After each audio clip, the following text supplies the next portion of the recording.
I first came to Uganda 5 years ago.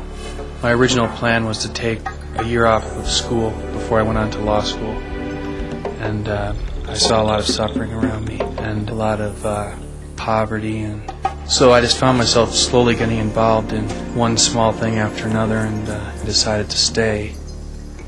About 3 years ago, John Reardon and I were working together in Kampala, and one of the things we were really struck by is the number of young men who were unemployed, who were about 16 and didn't have the money to continue on in school.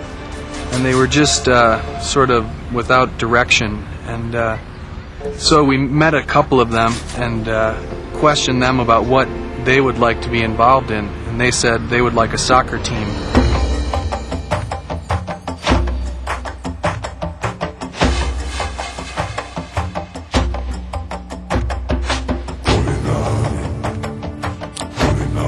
So we began a soccer team with those few boys and told them to bring their friends, and we would practice every day at such and such a time at a certain field. And that went on for a while, and soon the boys came and said they had their coach who they wanted us to meet. In Uganda you get to be sort of leery of these sort of situations, and so this man basically told us he would like to coach this team, and we shouldn't worry about paying him.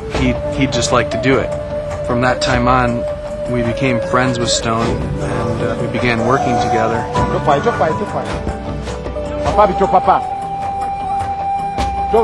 Alex, that's better. Stone began playing football in high school, and he was recognized as a really talented soccer player.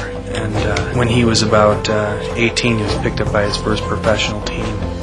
He played at the professional level for 10 years. By that time, he had been chosen to be on the national team, which is the goal of all Ugandan football players, because you have the opportunity to go and play in Europe because you're being seen by scouts from the European clubs.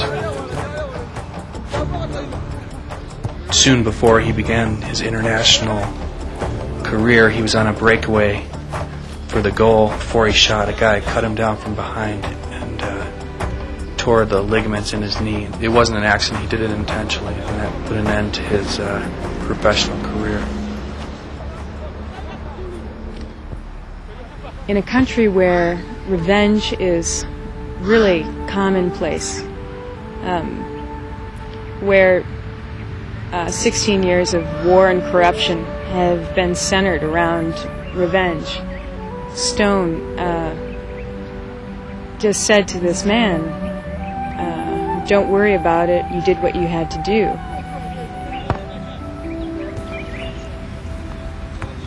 Stone's ability to forgive this man after pursuing a career for so long was really remarkable. And we knew that the sort of integrity he had within him was exactly what these boys were going to need in order to get direction in their life. Some of these boys were druggists, some were pickpocketers, some were, let me say, wild boys. Just walk on the streets aimlessly, without direction at all. We look at these boys to give them sense of direction. And in this, we also try to give them some skills, then some resources, then a frame of mind, which can really help them in future. We just don't look at them as footballers for their future, but we want them to be good citizens. So we want them to be self-reliant, to have those skills to help them in future.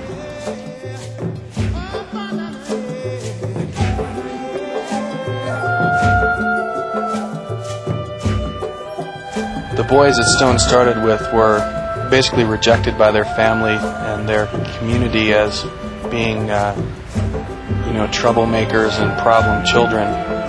But Stone really loved the boys and showed a lot of trust in them. We keep these boys just by the love just we give them. Otherwise, we don't give them money, we don't give them things. But they just come because they feel they're at home on the team. It is love that makes everything. You can never be happy unless you have love. So with that, we really work on that. That's the base of the team. It's love and forgiveness. When Stone teaches about love and forgiveness, they can take this back to their own families. They can learn how to love the people immediately around them and learn how to forgive them.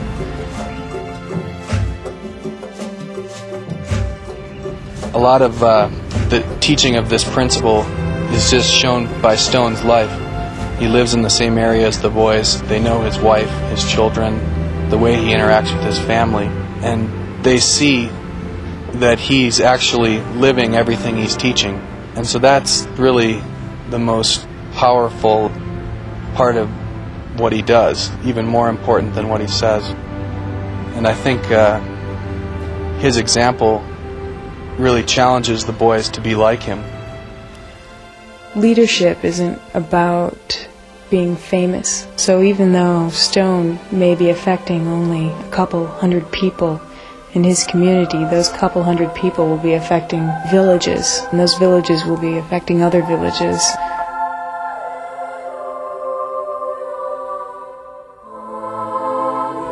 We are trying to teach them how to lead themselves, how they can have responsibility, not that I will be there all the time, because most of these are boys and they are going to be fathers.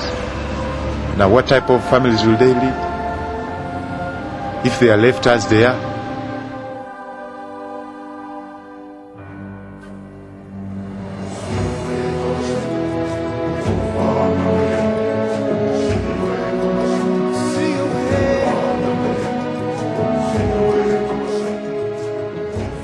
Try to tell these boys that there's nothing which you cannot do. It is through hard work that all things are possible. Your life is entirely on you. What you have in your mind is what will shape your future, is what will shape you.